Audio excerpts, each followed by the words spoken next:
You're watching Drooling Gaming. Enjoy the video.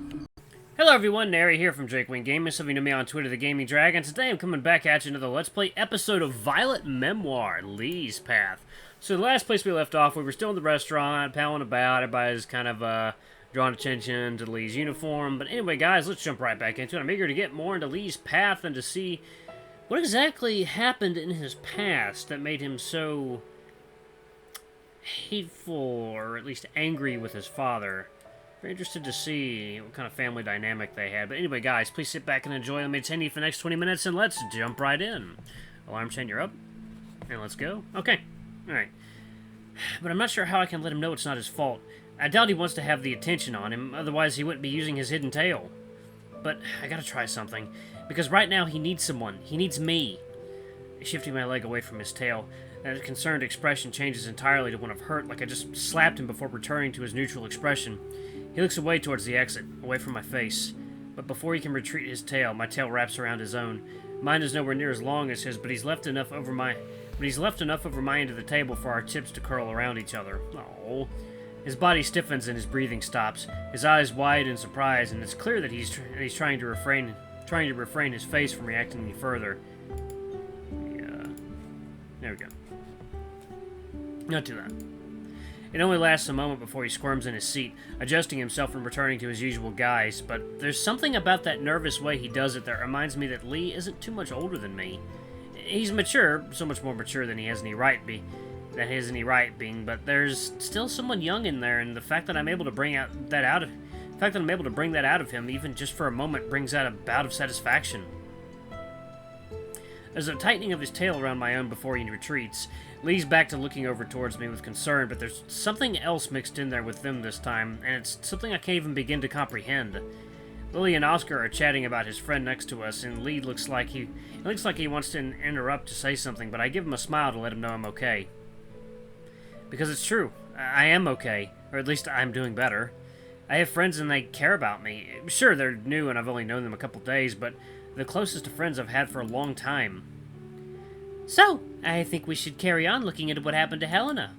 Lily's voice pierces through everything, but it's kind of gentle, like it doesn't want to disturb the peace between us, this serenity, but has to.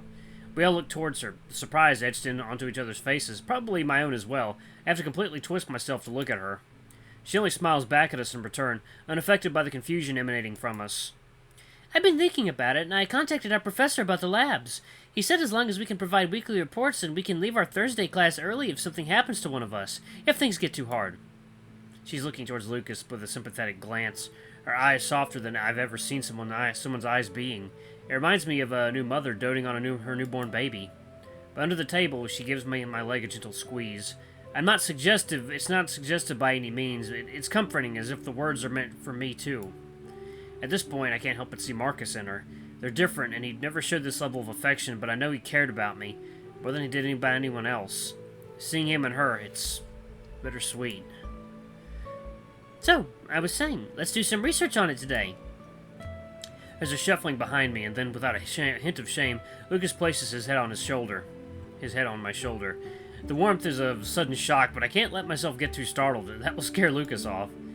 Oscar is waggling his eyebrows obscenely towards us, but I'm going to just ignore him. As much as I consciously can, because I can still feel the heat in my face and ears, worsening whenever I feel Lucas's fur brush against the skin of my neck. We can go to the library. I know my way around there pretty well. I can't see his expression, but the excitement in his voice is so thoroughly charged up that I can't help but imagine his eyes wide and a little smile on his face, even if such a smile doesn't fit what I've seen of him. Lily only giggles in response, incredibly amused about something, and I really hope it's how cute Lucas is being and not the amount I must be blushing. That's the idea. We'll all go to the library and do some research together. Will we find anything? What do you mean? This was a murder, not a historic event. We won't find any books on it. Yeah, but there's computers littering the library for students to access in there. That seems like the smartest place to do it. I don't think any of us has a space at our place for all of us to crowd in.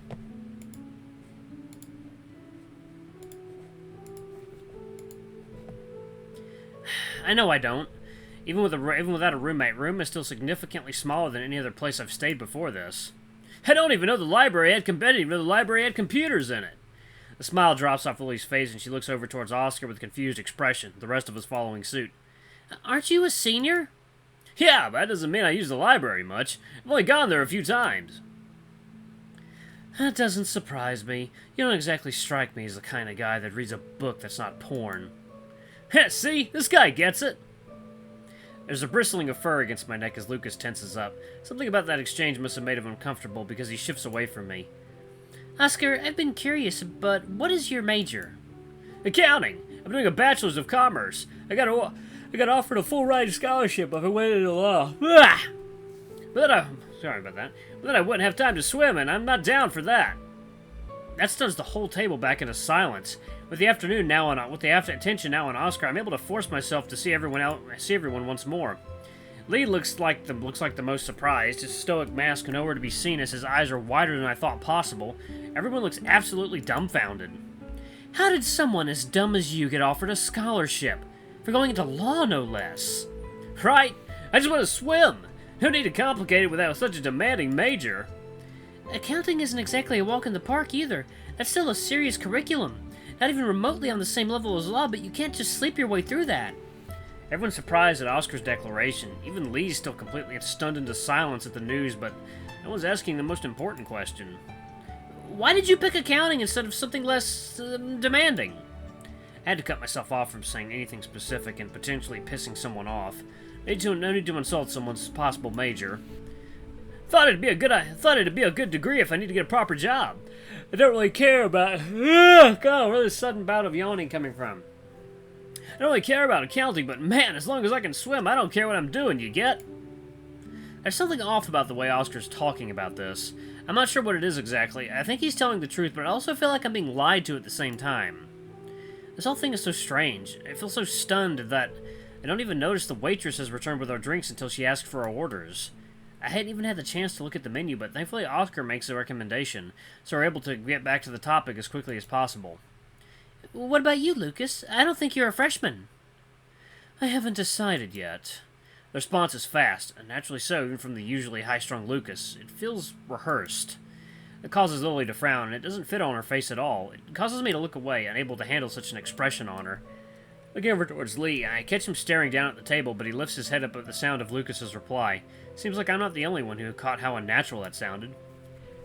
What year are you? Ugh, God, I don't know why I'm yawning. Junior. Something about what he said must have been important because both Oscar and Lily's expressions grow curious. The latter is more confused than the former's. I thought you had to decide your major at the end of your sophomore year. It's not a question, but a fact from someone who's looked into this before. I talked it over, and they said I could wait till the end of the semester before choosing my major. And that's the end of that. Lucas leaves no way to continue that conversation. There's something about it that makes me uncomfortable, and no one wants to push it. Well, he might still look fine to everyone else. Lucas's entire body is tense. Even if I couldn't feel the way his leg clenched up when Lily asked him the question, I think I could have figured it out just by how he looks. I got to step in and give him a hand. We don't need to push him on something this mundane. What about you, Leigh? I know you're a freshman like us, but do you have any ideas about your major? Leigh looks over towards me, and it's the first time he's looked towards me since the conversation started.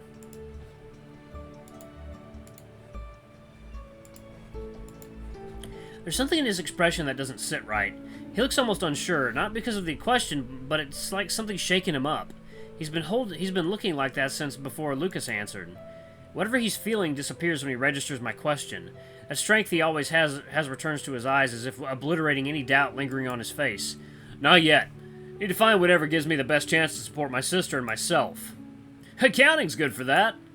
Computer science, too. There's something about their answers that causes Leigh's features to harden, his lips pressing hard together into a thin line. We all wait for him to reply, but he offers nothing. He seems to be aware that we're waiting for something because he looks away towards the door, acting as if the people wandering by are the most interesting things he's ever seen. I want to ask him more about it, but there's a wall there now, between him and all of us. He's never done anything like this before, but I have to respect his boundaries. I don't really know what I'm going to do either. It's a weak attempt to steer the conversation away from Leigh, but I hope it's enough. Me neither. Just seeing where things go. Maybe I'll find my true passion hidden somewhere. Lily's voice breaks through the tension stronger than mine ever could. When I look towards her, her eyes aren't focused on the group but on mine exclusively. There's an understanding between us. She's trying to help me out. Thankfully, it's worked and the others bring this attention back towards her. My attention is still on Leigh, though. He's looking back towards Lily, but there's a distance there now, like he's not focusing at all. It fades as the conversation goes on and things go back to normal. Oscar's constantly teasing Lucas or me, taking any opportunity to touch me somewhere. Lily only laughs and sometimes goads Oscar into some banter. Leigh ends up telling Oscar off whenever he tries something, Lucas following him up with a deadpan insult that he always immediately regrets. That continues even after our meals arrive. It's nice, and I feel happy. Happier than I've been in a long time, and there's guilt there because how can I be happy? How can I sit here and have friends? How can I laugh with them? How can I sit here and feel my stomach twist into a knot whenever Leigh smiles over towards me? A content look on his face whenever he knows I'm okay. After everything I've done, after every mistake I've made, how can I sit here and be happy? Guys, people have some fucked up lives. Mom, you're never gonna believe this! So, Quinn took me out to this cute little cafe nearby, and then we met him. This absolute hunk! I'm pretty sure his biceps are bigger than my head. His name is Conrad, and he plays on the football team. He's a linebacker. I don't know what that means, but he's built like a truck. Quinn told me that Conrad's single and doesn't even go out with the guys to the bar. He said he doesn't like hooking up with random girls. Such a gentleman. His mom is a movie star. You remember Diane Hughes? She plays Melanie in Lady Fox's Silks. I got the total jackpot. It's sad, isn't it? Lily's intruding voice is enough to startle me, but she places a reassuring hand on my shoulder, instilling a feeling of calmness and a familiarity. It reminds me of when my mother would give me a hug whenever she'd accidentally bump me with her tail. She stopped doing that after Marcus. Can you step back? Your smell is very distracting. It catches both of our attention, and we look over towards the rest of our group, all of which are standing around a computer. Well, grouping them together isn't quite right. Leigh is standing off to the side, a glower across his face as he stares towards Oscar, who's almost towering over Lucas, who is seated in front of the computer.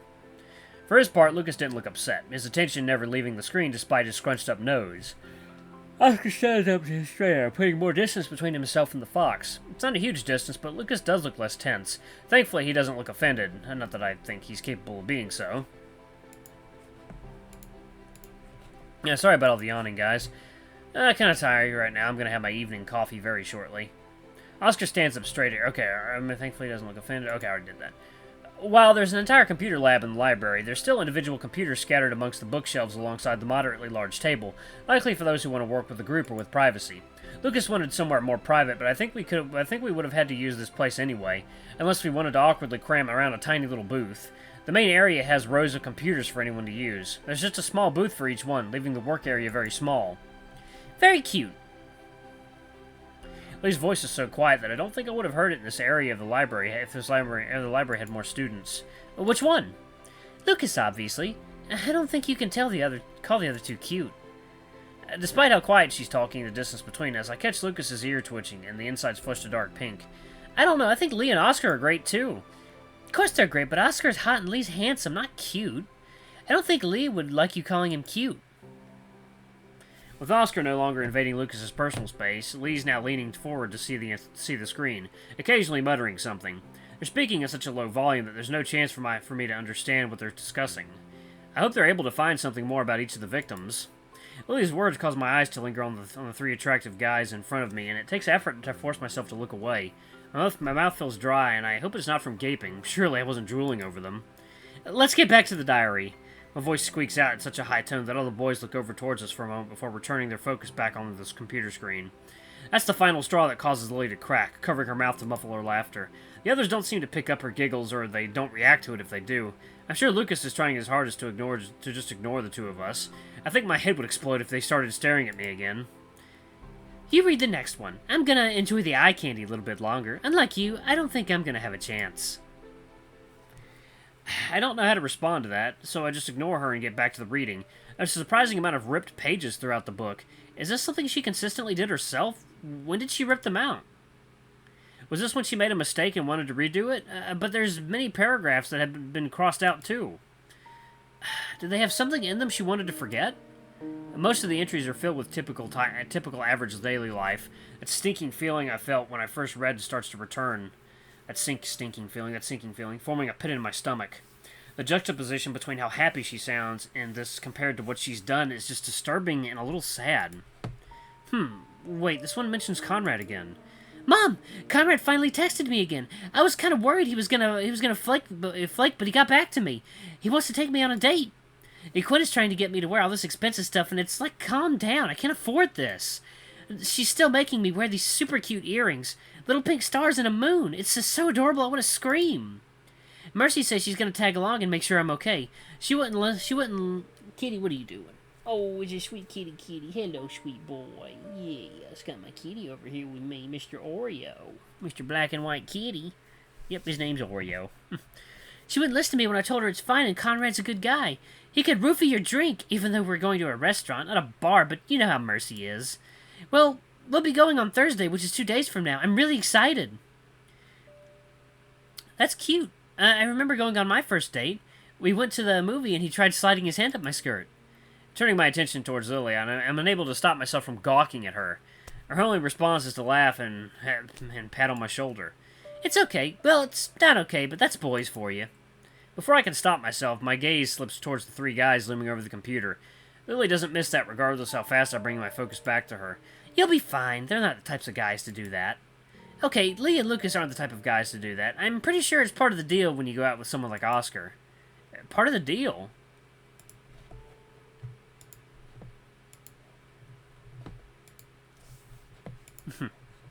Well, yeah, he's a jock who clearly wants to get in bed with you.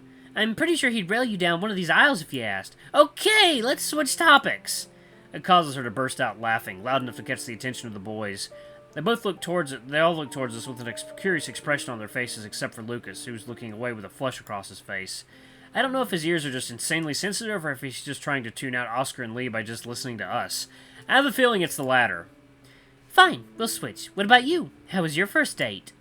I force my ears against my head to hide the obvious flushing that's about to happen. I pray it doesn't peek through my fur on my cheeks. There's a large amount of proof there, but they don't hide the prominent red color. I've never been on a date before. I've never even met a gay guy, anyone gay before coming here. You'll be getting a new experience. That's great. I think any of these guys will certainly be something interesting. Don't be afraid to sleep with them on a first date. They're very yummy, and I know I would. A choking sound comes out of my throat. I must sound like a flustered teenager. I mean, I am 18, but I'm an adult now. I'm not sleeping with them on the first date. In an act that I can't tell if it's condescending or just her trying to comfort me, she places her hand on my back and rubs in a circle like you'd do with a small child to calm them down. I hate that it works. You're so cute. I remember when I was a shy virgin. I think once you get a taste, especially if it's Oscar, you'll burst out of your shell. I know it. I'm reading the next entry now. I lift the book towards my face with such fervor that I almost smacked my nose. I'd happily take that trade. Anything to get out of this conversation, I managed to avoid it with my mother, but somehow this feels worse. But I'm surprised to see another ripped page where the next entry should be. There's been a couple so far, but it's always so jarring to come across. It gives the book an almost morbid aesthetic, a fitting aura considering its history, I suppose. Moving to the next page, there's an entry that's already started. It looks like it's about a date with Conrad, but the entire first part is missing, starting us right in the middle of an entry. That was a little strange, but he's a really nice guy. If he didn't look like he could carry me in one arm, I would never have guessed he was a football player. I don't know what he did to make Mercy so against him. He was sweet, especially to her when they met. She definitely knows something, but she isn't telling me, which is really weird. I thought we told each other everything. Why is she keeping things from me? Whatever it is, I'm sure it's nothing.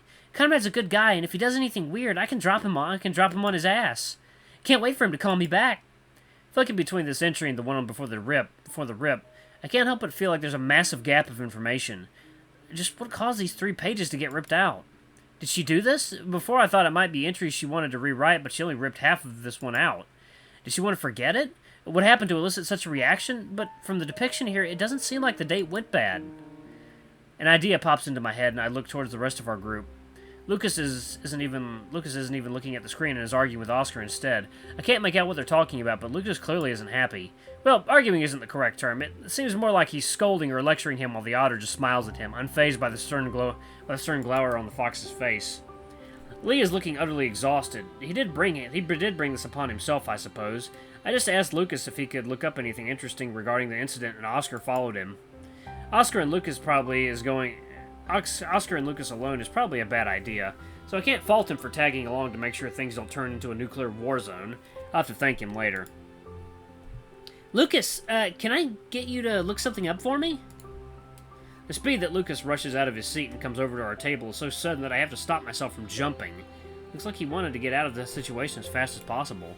The others don't take too long to join us too, though neither of them sit down like Lucas, who has taken one of the 3 seats across from Lily and me. Alright, I'm gonna pause it right here, guys. Ooh, Lord, I need some coffee. Thank you guys so much for watching. Don't forget to like, comment, subscribe, and ring that notification bell to the next video. I love you all. I'll see you next time. Bye-bye!